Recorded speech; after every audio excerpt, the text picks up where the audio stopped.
Okay? So, talking about the history, brief history of Baraw Sugbo, it's like, as far as I know,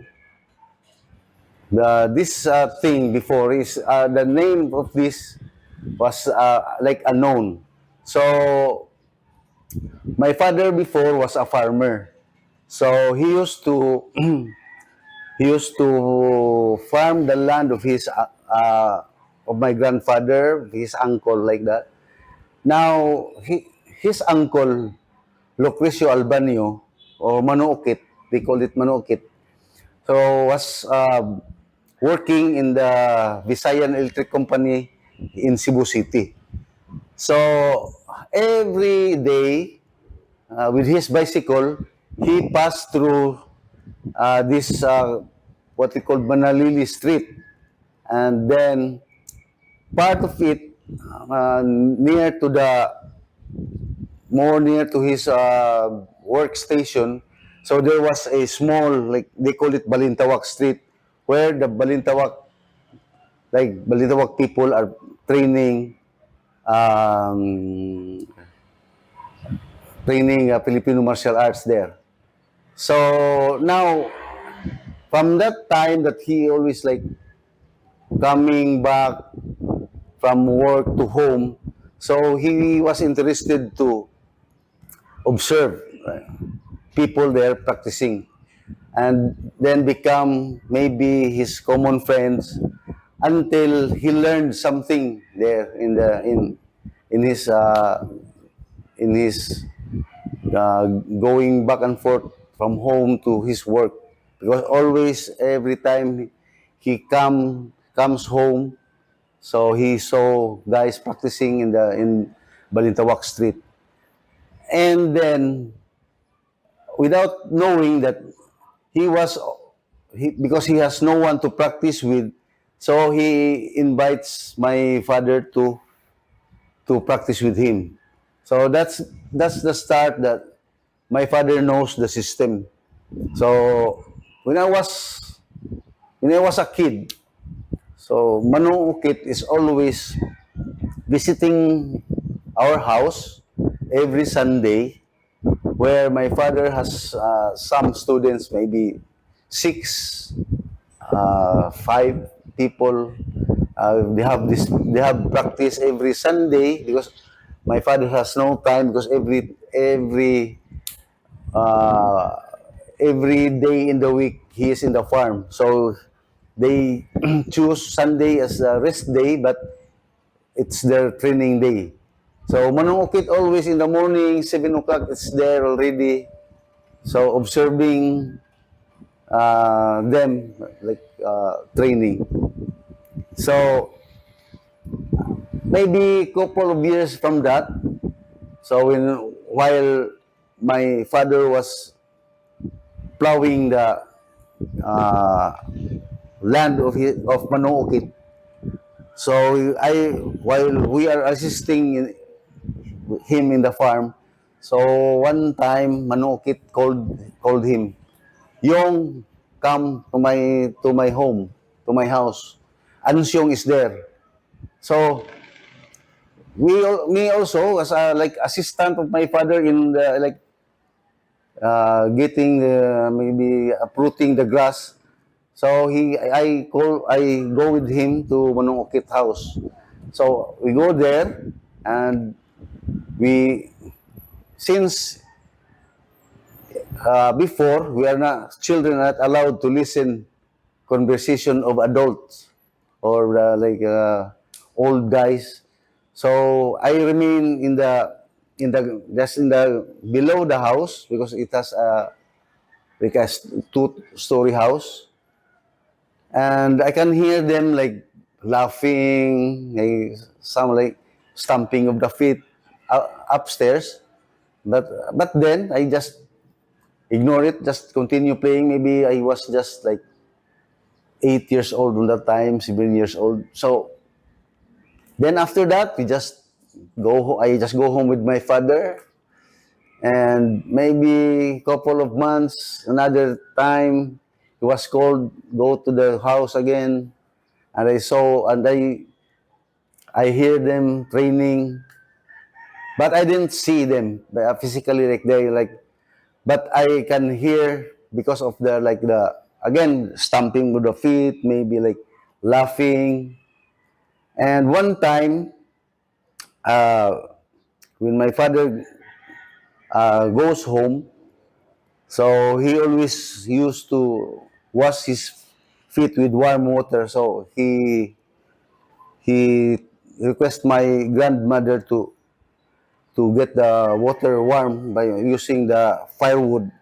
So again, when he tries to get his pants and began to wash, so my grandmother asked him, "What happened to your uh, like this one, this leg? There are many bruises." And his reply was, because he Anshung keeps on kicking. But on that time,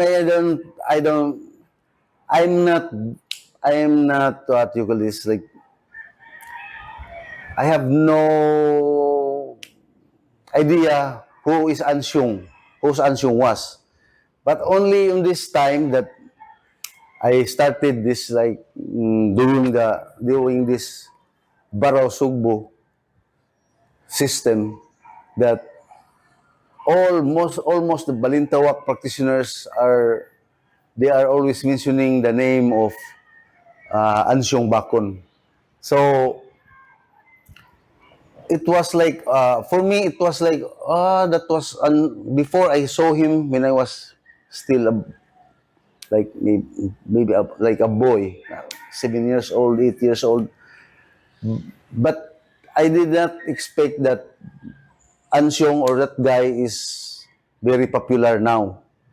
So that is why I can say that this system, because before Baraw Sugbo is not really not considered as the name. So they are calling it like combat judo, just learning kutsilyo. It's like that. But on that, there is one police officer who was a student of my father was like trying to ask if possible to change the but who is what is like he is like sincerely asking what is the really name of the system. And my father told him the name of this originally is Arnis Diablo. And then months later, he asked my father if it's possible to in Kogoryo, if it's is it possible to change the name? And since my father has no, he has no what you call this, so changing the name is so it's okay.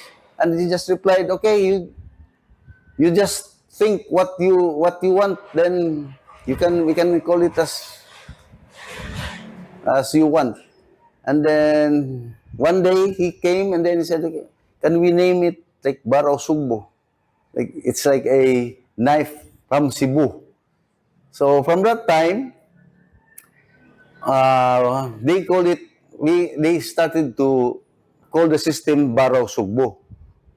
But then, unfortunately, I think 1 year later, the guy passed away. He was shot by a certain guy, so he passed away. And then when the book of like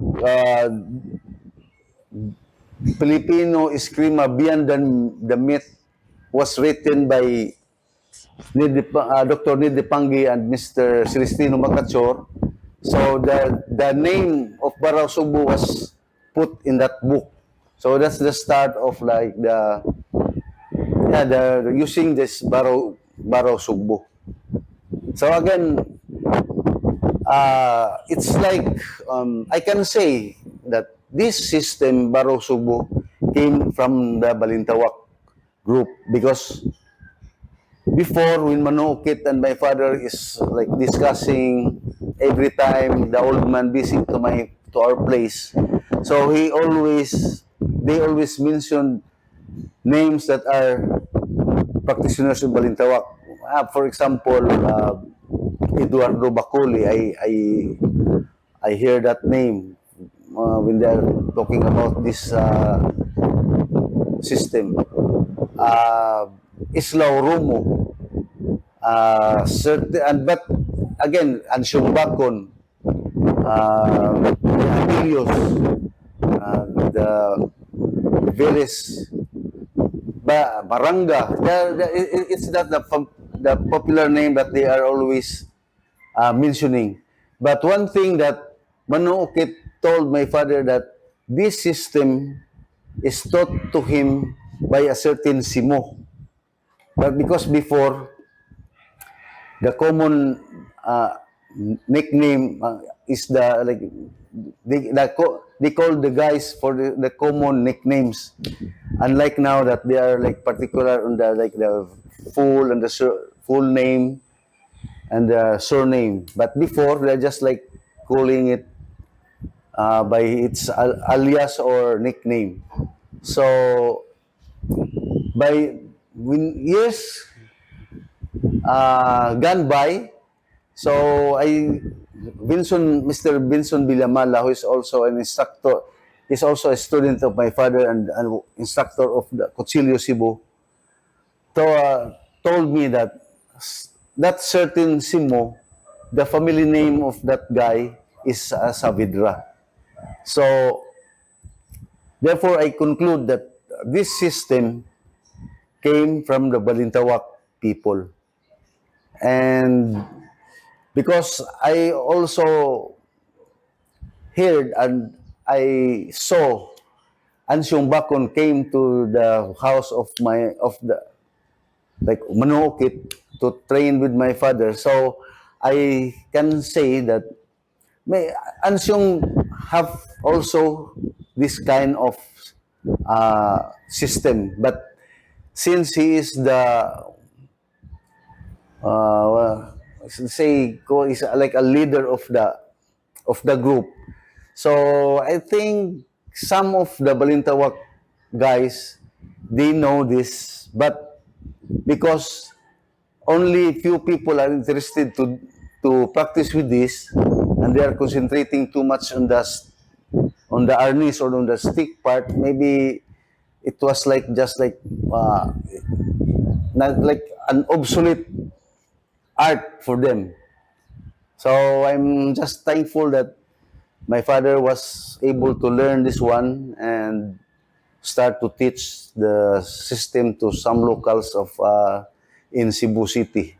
And being the son, I'm also thankful that I have able to promote this art more and teaching foreigners who are interested to learn the system.